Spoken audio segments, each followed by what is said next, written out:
Hey everybody, it's Carlos Aponte Jr. with this issue of the Make It Happen newsletter. I'm excited to introduce you to a wonderful friend. We are in one of the Florida Keys, Island Mirada, in a beautiful location called Florida The Last Resort. Now the young lady I want to introduce you to is Michelle Rosborough right here. Everybody say hi to Michelle. Hi. So guys, what I want to do is I just want to introduce you to Michelle.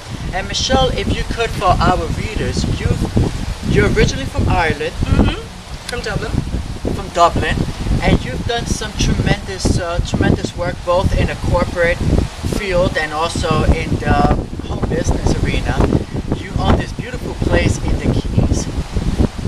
How could you just share with our audience some of the things you've done, how you've been able to accomplish those things, and how they can also make it happen? Okay, well, I was a management consultant, still am, for about the last 15 years, and basically go in and help small to medium-sized businesses or small entrepreneurs, a sole entrepreneur, to start businesses, or on a larger side to restructure, reorganize businesses, make sure that they're positioned for growth in the best possible way for that particular company.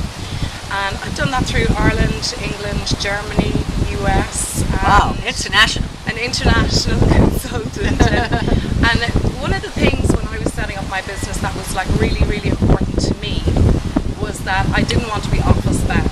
I wanted to be able to work from anywhere in the world. So when I consult with companies, a lot of the times I might be on a beach in South Africa and I'm communicating with those companies, building a structure for them, organizing, I'll come into the office sometimes, but it was really important to me when I was setting up a business for myself that I had the lifestyle that should go with that business as well. I think a lot of small entrepreneurs, it's almost like being tied to a job, and they're not building their businesses as efficiently as possible, or that they're not completely tied to it. So that was really important to me. Okay, so one cool thing for the viewers out there, whatever you're doing, make sure you enjoy that, but make sure you can pretty much work from wherever you can. And you could do that today with technology. Absolutely. And I was using technology from the start, even though it was only like email-based technology. That was enough for me.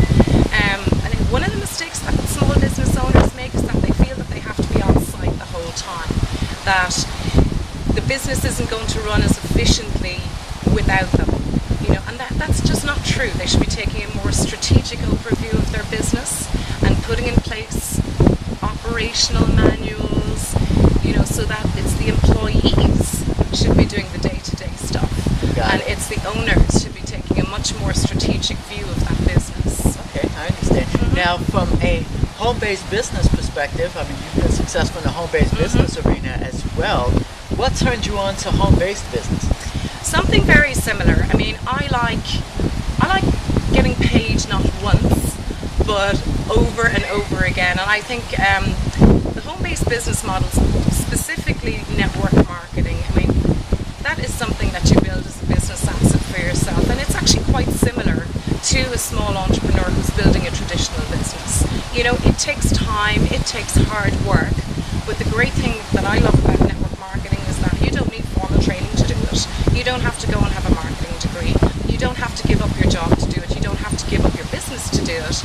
And in this economy, one of the things that I say to small business owners in particular is look at a direct selling model or look at a network marketing model and try to integrate that into your traditional business the same way you would any other joint venture with any other traditional business. That's some good advice right there. So guys, if you already have a business, you should definitely look into starting your own home-based business. It's also great for tax advantages. Oh, absolutely. Well.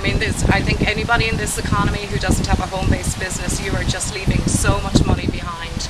I'm not an accountant, but the amount of tax advantages that you get, even if, and the government criteria here in the US specifically, I'm not talking internationally now, every country has its different tax laws.